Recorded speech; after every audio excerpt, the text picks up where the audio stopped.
I am ready to talk about this topic. Not going to try to take a lot of time today. Do want to give you some very valuable information when it comes to learning about teams. You are going to need a team in this business. So today we'll be talking about how to build a team, who you're going to need on the team, where to find these team members at. And if you stick around to the end, I'm going to give you two cool things, right? So one, I want to give you like my number one tip for partnerships, which is just something I've learned over time. And then I'm also going to give you a cool resource for building your team. So stick around to the end and we'll sort of talk about that. For those who are new, and that may be some of you, bear with me. We'll go through this, right? But I've been buying apartment complexes since 2016. Building teams has been a big part of that, right? So what you're looking at right now, if you can see my screen, this is our company website, SNS Capital Partners. It's where you can find out a little bit more about me, about our background. It's got some information there, investors who have invested with us, and just sort of figure out a little bit about what I'm about. So we've been growing a portfolio since 2016. We got it to a little over 1,000 units. And now I do this to sort of teach other people what we've done, how we've been able to accomplish it, and so that it can be replicated and done by those that attend these sort of meetings. Also, if you want to hear about our investments, you go over to the Invest tab. That'll bring you to this page where you can join our community. If you join this community, you fill out a brief form, you'll hear about our investment opportunities. So we have some pretty sweet deals currently and in the works. So if you want to hear about passive investments, just fill out that form and that'll put you into our world so you can hear about it. Other than that, you may not hear about these opportunities at all. So that's just briefly about us, and now let's go ahead and get into today's subject matter when we talk about teams, right? So teams are important because oftentimes you can't even close deals without it, right?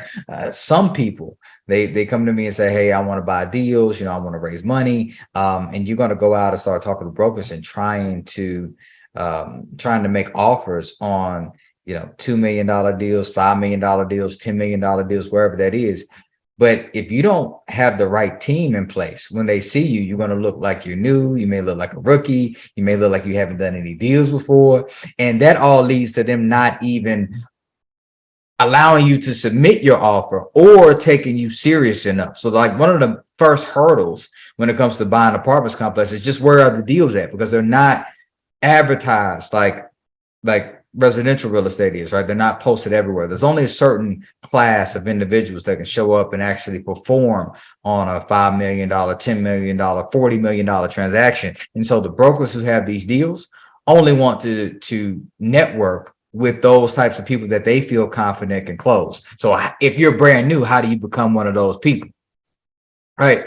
So in this, we want to talk about the teams that you're going to need to make this a reality for you. Right. And you're going to need two separate types of teams. Right. You're going to need a internal team and also an external team. Right. So what do I mean by internal? Internal is what's going to be the team that works with you in order to close deals. Your external team are like the vendors that you use, right? So external, think about property manager. You want to think about your brokers, lenders, insurance brokers, tax consultants, and those are vital parts of your multifamily investor team. So much so that when I talk to an investor and they may be sharing the deal that they have with me, I can ask them about their external team and really be able to gauge their level of sophistication when it comes to apartment investing. Because if you want, imagine this, imagine you're trying to raise capital for an apartment complex and an investor asks you,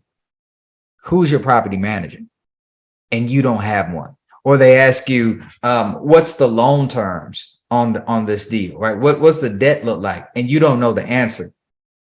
I mean, immediately you lose that investor, because who would invest with you if you don't have these sorts of team members in place? So that's your external team, right? Those are the people that you're going to work with. Now you have your internal team too. We're going to spend the majority of this conversation focusing on that. But we'll explore some of the external team as well.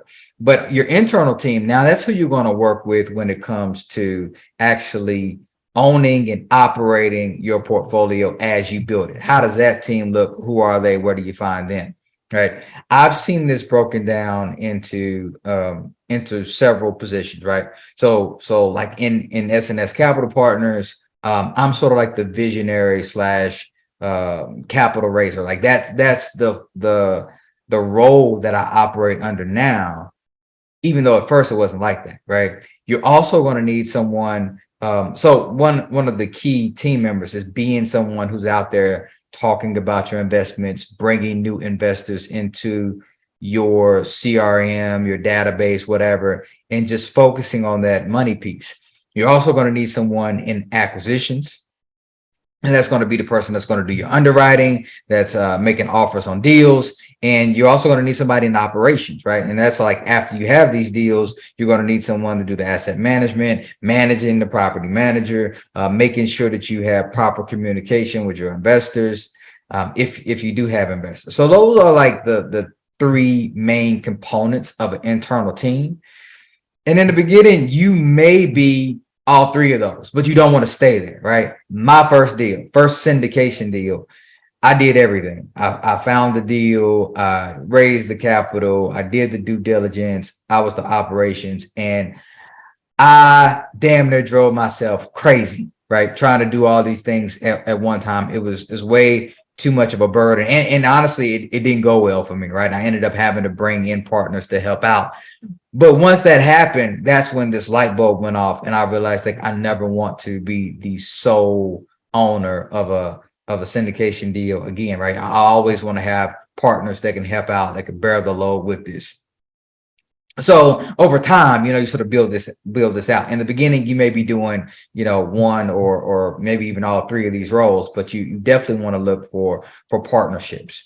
So when it comes to finding potential team members, you want to look for team members on the internal team and on the external team. So let's go over that a little bit right now. And if you're attending, if you take a time out of your precious Friday to join in and listen to this, if you got questions about anything, go ahead and drop it. If you're on Zoom, drop it in the chat. If you're on Facebook Live, drop it in the chat, and I'll make sure to sort of go back at the end and answer your questions, or if they're relevant now, we'll go ahead and take care of it.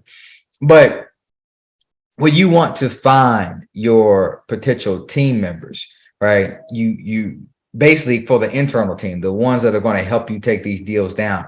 Well, you can't find those people by watching webinars or YouTube videos or reading books, right? You're actually going to have to leave out of the comfort of your home and meet some people that are face to face, right? You want to make sure that you see first you have to know, like, and trust them. And when you're doing multifamily business, right? This is truly a business. Finding those initial team members can be challenging, but networking is going to put you around other people with like minds. So you could find other people who are interested in doing what you want to do. Well, when I started, there really wasn't very many people talking about apartment investing at all. So I was going to single family functions, just hoping to chat with somebody who was interested in multifamily. Now there's a lot more, right? But you want to be out and network so you can find those other people that will have complementary skills to you. And so when you talk about complementary skills, what I mean by that is the worst thing you can do in a partnership is try to find someone who is just like you, right? If you find somebody, you network with them, and they are doing what you do, that's a bad partnership.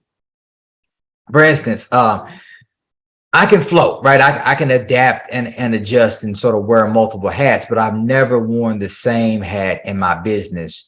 And you don't want to have people wearing the same hats as you build your team. So if you are a social butterfly, you can talk and chat with people and networking is your thing, then you want to find that analyst, right? You want to probably go out and talk to investors and raise money. And you want to partner with somebody who can be more of an analytical role, like someone who can analyze numbers and be in spreadsheets, and they could sort of, they could complement you while you're doing all that. They can be running the numbers and making sure that your deal actually works. The last thing you want to do is, like, you're a social butterfly, then you'll talk to somebody who's a social butterfly, and now y'all are just both chatty. Or you're sort of an introvert and you just want to look at spreadsheets, and because you like somebody who likes doing the same thing you form a partnership based off of that. You need that opposite brain power for you, so they can complement you and see things that you may not see, and it'll allow you to go farther faster. All right, so just don't get someone who's doing the same thing. Again, you want to have that person focus on capital, person focus on acquisitions, and a person who's focused on operations. So find those members and then put them together in order to build your team. Another good source of finding them outside of networking events is if you belong to coaching and mentor programs. That's where I found the majority of the partners that I had, because you're learning from somebody under some sort of umbrella. So you know that they are they bought into the system, they're serious about this business, and they know the same training that you do. So it's a great way to sort of break that down and have that person do one part of the training and someone else do the other, right? So that's another great place to find your partners. Now, when it comes to external team members, all right, Brandon, I got your question there when it comes to the carve out. So I'll chat about that in just a minute. But when it comes to finding your external team members, all right. So how do you do that? Well, I mentioned you got brokers, you got property managers, lenders, insurance brokers, tax consultants, etc. All right, let's just sort of talk about all of those. Property managers. One of the best way I found to find property managers is by word of mouth. But not just any property manager. You want to find a property manager that is going to manage similar like properties to what you're going to buy. So if you're looking for a 20-unit apartment complex, then find property managers who manage 20 units. Don't go talk to the property manager who manages, they got 10,000 units in their portfolio, because they're not going to want to take on a smaller property. They're going to stick to larger apartment complexes. But you want to find a property manager that has experience and has they got a portfolio similar to the one you're building.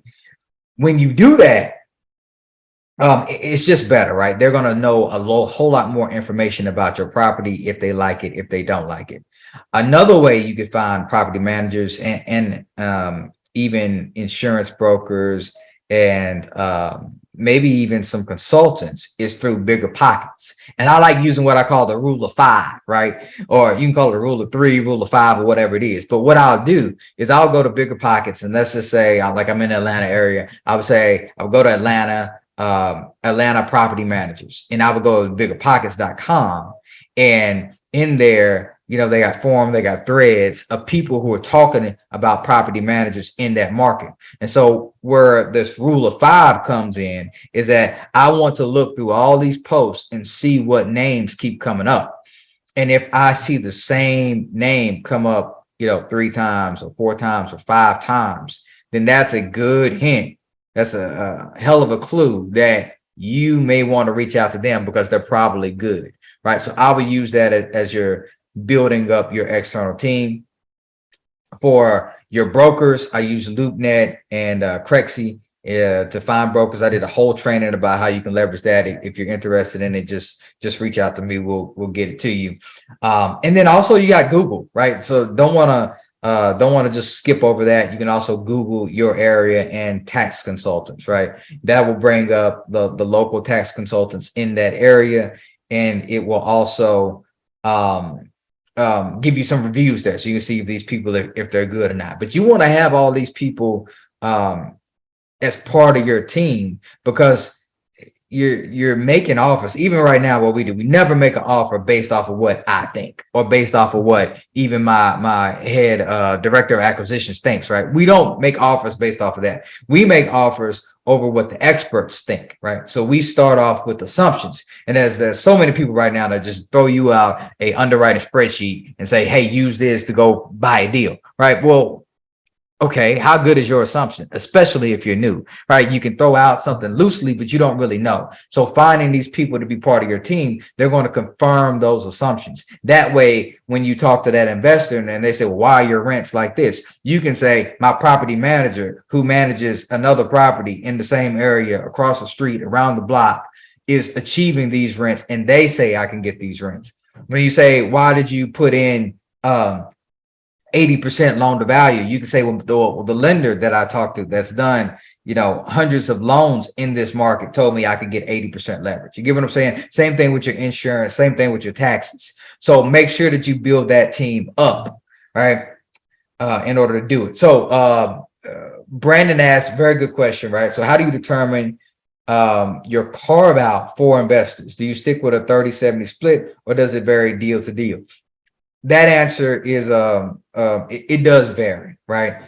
What he's referring to is when you talk about raising capital and equity, how much do you determine to give to your equity partners?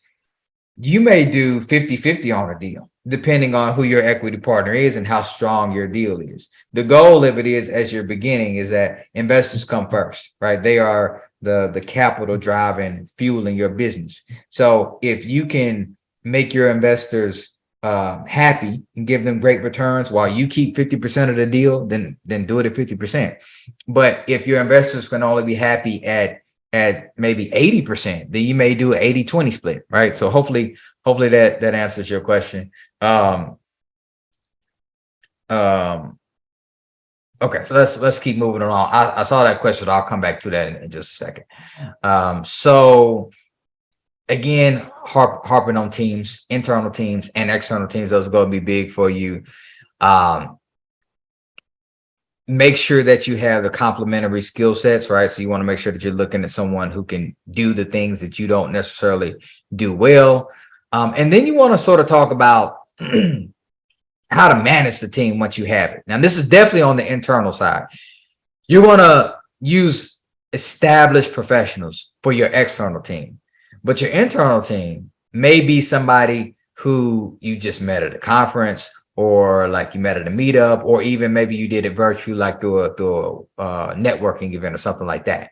But when you have that internal team member, you want to have constant communication and accountability with them. So it will help you establish how serious they are, and it also will help you. It will help you understand if they're actually doing what they're going to do. So let's just say you're the person who's analyzing deals and your partner is the one who's raising capital. Well, you should have metrics in here, right? So if my person says they're raising capital, how many events are you attending this month to raise capital? Or how many investor calls are you having this week to raise capital?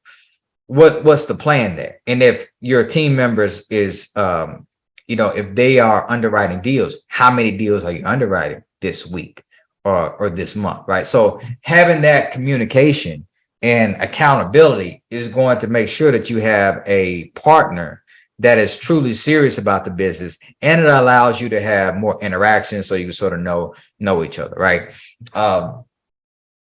Do all that, have the complementary skill sets, and you'll be fine. Like, everybody has weaknesses. So the best thing you want to do is find somebody who complements your weakness, and that will help you. For instance, I hate reading legal documents. I don't like to read, full disclaimer, I don't like to read that much, period, right? Unless it's something that I can use and apply.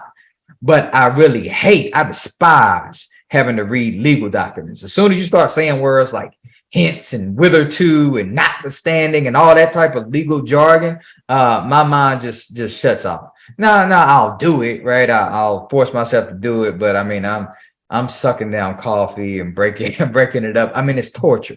But my wife loves to read, right? So oftentimes what I do is she reviews the legal documents and she goes through that because she likes it, she understands all that stuff, and then she's like, okay, this is what we need to do, right? But having that complementary skill set is what you want to really think about as you're building out your team members and growing your business. So let's talk about the two things that I have, right? So I told you in the beginning I was going to give you one of my best tips, and then I was going to give you a resource. So let's start with the best tip. The best thing to do before you solidify partnerships is, one thing, don't solidify a partnership in the beginning, right? Even though we talked about maybe you work with somebody, maybe you have some accountability. Do not form your LLC with this person. Do not go and brand your website with this person right out the gate. it's best if you wait until you do a deal together, right? That's my number one tip, right? To wait to solidify the partnership until you do one deal together. Because once you do a deal together, now you can really start to see how you all work, right? Is that person going to hold up their end of the bargain? How do they perform? How do they handle stress? You know what I mean? Like all when that comes into play, now you're able to see who the person really is. So avoid all the legal documents and operating agreements and all of that until you get that first deal. That'll save you, for one, legal costs. It'll save you money and time, and just have everything just be verbal until it's time to get serious with the deal. Then if you do that, you do a deal. Now let's go ahead and take it a step further. Let's merge our operating agreements together into just a business plan or something like that. Secondly, I know I mentioned networking events. And so what we did was we put together a list of 2023 multifamily events. So as you're building your team, if you want to see that copy of events, just reach out to me. If you're on Zoom, drop your email address in there and we'll send it out to you. If you're on the Facebook Live, just go ahead and say that, hey, you want to get it, leave a comment there, and we'll go ahead and reach out to you and give you that resource if you like. So those are the two best tips and a resource for you to help you when it comes to building partnerships. And let's go ahead and answer some of these questions. So Jeffrey Birch says, pushing it out to reach to need loan sponsorship. Oh, I think I'm reading the second half of your question before the first. All right. What about much looked at properties that people keep trying to outbid and turn the value up on the property? Pushing it out of reach to need loan sponsorship. If I understand you correctly, you're talking about whether it's just multiple bids on properties and the value goes up. And what I'll say is that's part of the business. You will see that. What I would say though is that oftentimes with owners, it's not price. It's not always price. It's really the strength of the team. So you're talking about maybe getting outbid, but yes, money does talk. I don't want to diminish that or undervalue that. But if it's close or reasonably close, having a team that can say we performed on multiple transactions is better than necessarily saying I've got the highest offer. So what you'll want to do is make sure that you build a team and stay in there and make the best offer. Most people are playing by the same numbers, right? You may find somebody on the deal that just has, unrealistic numbers, but usually those people, they're either just throwing money away, which happens but isn't that common, or you may be missing something in your underwriting where other people can achieve it. Now maybe they're overpaying, and I think that a lot of people did overpay, but just you make offers, you understand what your numbers are, you use your team to confirm those assumptions, and then knowing that you know how much you can pay or how much you can't pay. Loan sponsorship, that'll be part of your team. You'll want to have key principles that can help you with that. Howard says, if you have 5 investors, what's the collateral for their money? I'm not sure what you mean by the collateral. If you have 5 investors, they're going to invest in that apartment complex or whatever it is that you're buying. So it's not necessarily collateral. You make them part owner. At least that's the way we do it. The bank is going to use the property as collateral, and your investors will be part owners in that collateral. All right. If that doesn't make sense, Howard, just feel free to re-ask that question. Mike, it's like, when you first start now, do you have to have good credit? So great question. That's one of the things. Power of partnerships. I'll say this real fast. You don't necessarily need great credit to go buy an apartment complex. It's not your typical residential purchase. So when you purchase something on the residential side, they're looking for you to have the income to own it. When you're purchasing on the commercial side, I mean, we're talking about $20 million, $30 million, $100 million projects. They're not expecting one person to have that amount of income and a job in order to pay it off, right? So the concept is different. They're looking at a team that they trust to be able to manage the asset, and then they're looking at how well the asset performs. So you don't necessarily have to have good credit. Now, bad credit means that you're somewhat of a liability. You don't necessarily pay bills, but you can work around that by building a team. So if you have crappy credit, you partner with somebody with great credit, and depending on how that partnership is structured, maybe you are you can basically own an apartment complex, but your percentage of ownership may not require you to be underwritten by the bank. So you can own an apartment complex and have crappy credit, right? 500 credit score, and you still can own apartment complexes. So it's another world, man. All right, so we are right here at 11:30. So I hope that was helpful, right? Build those partnerships, definitely engage in the networking, and so you can grow all of this, right? And so doing that will just allow you to go farther, faster with other people. So, all right, that's it for this week. I'll be back here next week with another chat. We talk everything apartment investment. Be the best version of you, because it's going to make you the happiest. And I will see you in a future video. Also, just throw it out, if you are looking to build partnerships, if you're looking to take your business to the next level, then reach out to me. We got something that may be helpful for you because we're rolling that out, and it's pretty freaking sweet. So all right, that's it for me right now. I will chat with you all next week. Have a great one. Later.